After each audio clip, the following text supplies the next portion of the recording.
Buck Pierce back in at quarterback, and Martel Mallet back in at running back straight ahead. Wally Bono was a linebacker who played behind three great Montreal Alouette linebackers, and he said Marv Levy sat him down about 4 different times because of Carl Cronell and Chuck Zapek and Mike Widger. So he knows the feeling, and the feeling's pretty good right now for Javi Glatt. And he tried to emphasize to his team that the problems they're having are not me problems or you problems, they're us problems. Second down, Pierce has a completion to Paris Jackson, who's also back in, short of the first down. Well, let's see where the spot is. They're going to be close. Paris thinks it's a first down, but a lot of players toughing it out here right now, Chris. Paris Jackson, one of them. Omar Morgan is back out there on the corner. Buck Pierce was knocked out of the game. He's back in, and Martel Mallet. There's Omar Morgan, who talked him into allowing him back in the game. And somebody on the sidelines mentioned to Farhan Lalji he did not remember the play, which usually is an indication you may not see him back. But it is a first down, so Paris Jackson's sight line was perfect. You gotta love the toughness of these players that are taking these big hits, but do not want to let their teammates down by coming out. Tad Cornegay can now move back into linebacker, his regular position that he practiced all year.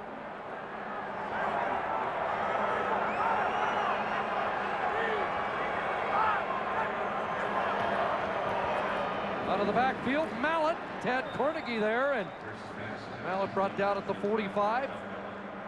Close to 6.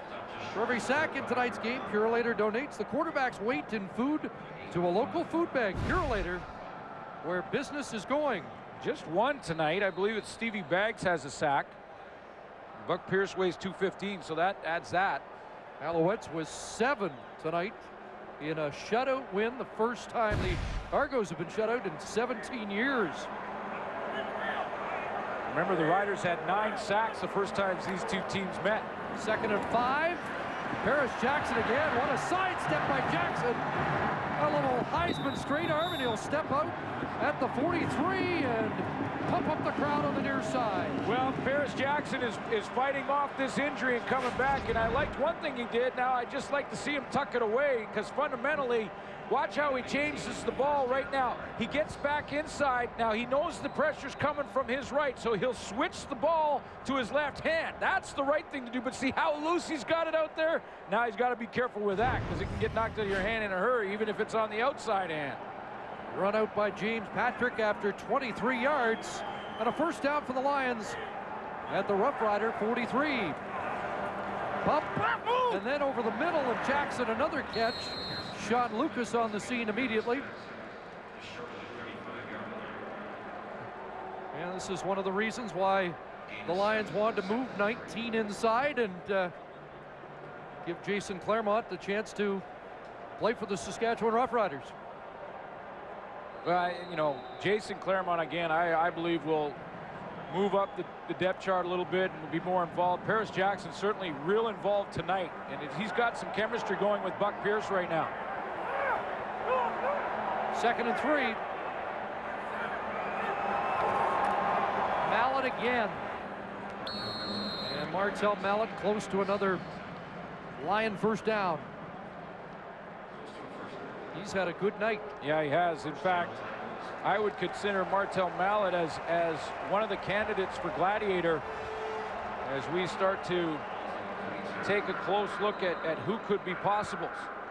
Certainly Martel Mallet has got some real tough yards. He's got a touchdown.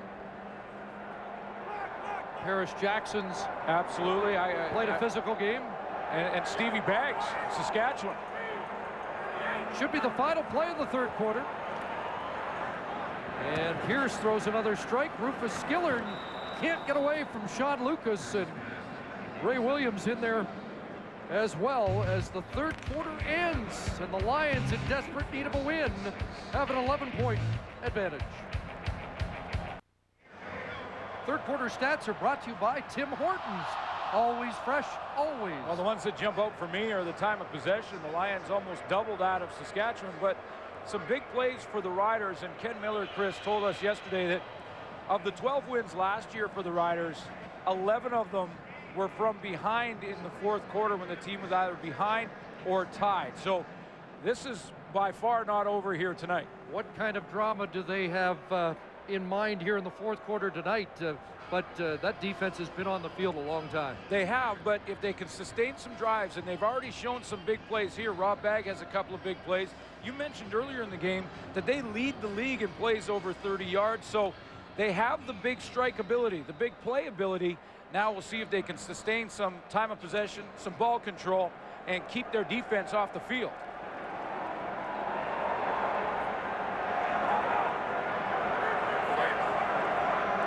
Or get them off, for starters. 2nd and 6. Pierce sets up across the middle, and the catch is made. Emmanuel Arsenault with the grab, but let's see where they mark it. Short of the first down, and the field goal unit will come on.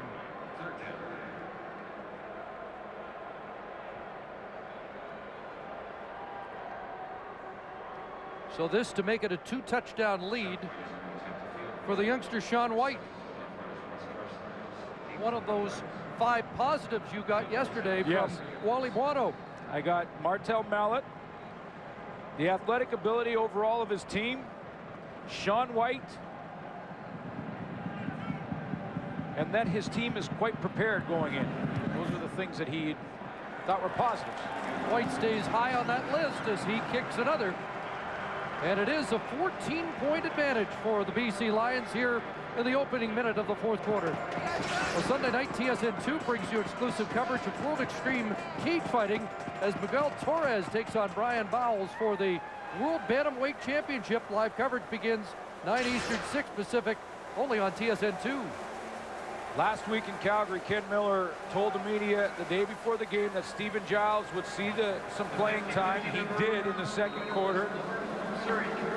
Yesterday, he didn't want to discuss it because he hadn't talked about it to his quarterbacks yet. But it looks like the plan has changed slightly. Stephen Giles warmed up a little bit on the sideline in between quarters there. He has his helmet on.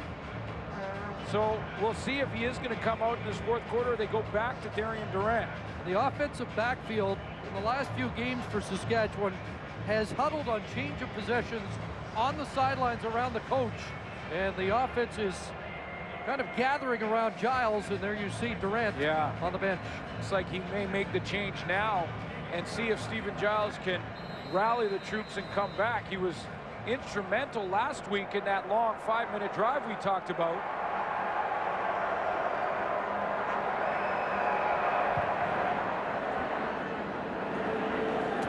Here's Walker.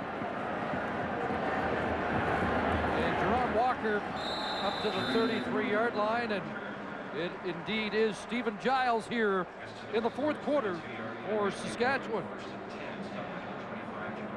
Well, and I talked to Stephen Giles in warm-up, and he felt that that experience was a real positive one for both quarterbacks last week, and that the team now may even have a little more confidence in their offense in that they know that they can be successful using both quarterbacks, and he's just not a mop-up guy. So we'll see if Stephen Giles can light a fire under this offense and keep him on the field for a while.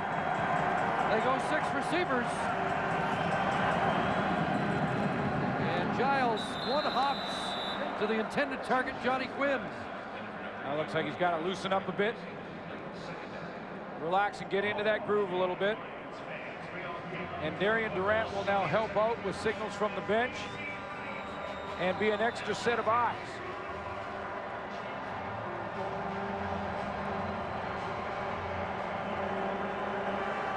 So Giles looks at 2nd and 10.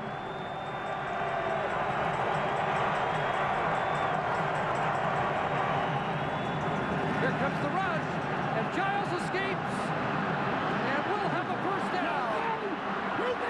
Justin George takes him down, and they'll mark him at the Saskatchewan 54. Big run for Stephen Giles.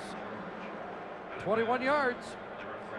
Another key block here made by Wes Cates, number 20, who just gets a piece of the oncoming Lion to the outside. He's going to slide over, and I believe it's Corey Banks. Just gets a shoulder pad on him there, and that allows Giles a little bit of a crease to get outside and get the first down.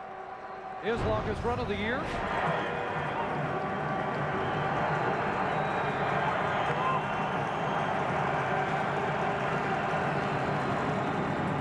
Play action fake. Giles in trouble, and he's wrapped up and thrown down. Brent Johnson.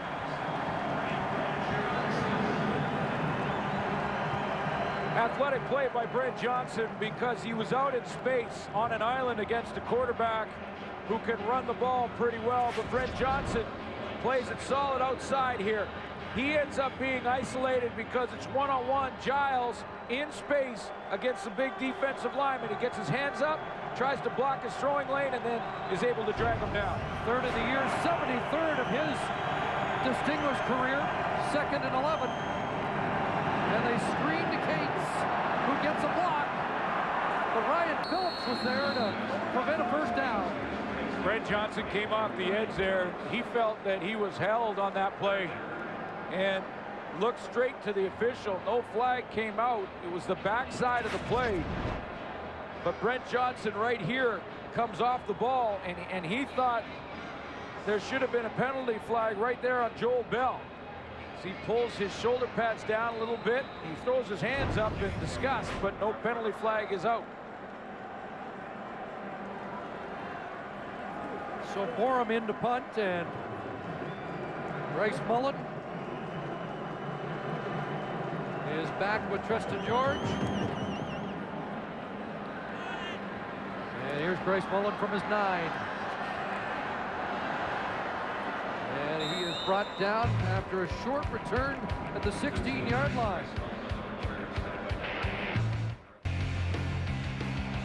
2-touchdown lead for the Lions. 11.5 minutes remaining here in the fourth quarter as BC tries to snap a 2-game losing streak. 2 straight losses at home as well. Martel Mallett will try and grind some things out here. Well, now offensively, Jock Chapdelaine wants to see if he can put together a long drive, use Martel Mallett, try and grind it out, mix it up a little bit, high percentage passes, and try and eat up as much of the clock as he possibly can before having to give the ball back to the Saskatchewan offense. Mallett looking for his first 100-yard CFL game. Second down, Pierce. And with the heat on, just throws that into the turf. And is that going to be grounding? Late flag just tossed, as I'm not sure that ball made it back to the line of scrimmage. No, it didn't, but Martel Mallett was in the vicinity. There's no infraction on the play. There was a receiver in the area. Yeah. Third down. Marcus Adams was bearing down on Pierce, so he just got rid of it. I think it was his throwing lane. Martel Mallett's in the backfield beside him. He's going to end up sneaking out like it's a screen, but you're right. There are riders in the throwing lane, and it didn't cross the line of scrimmage, but as long as the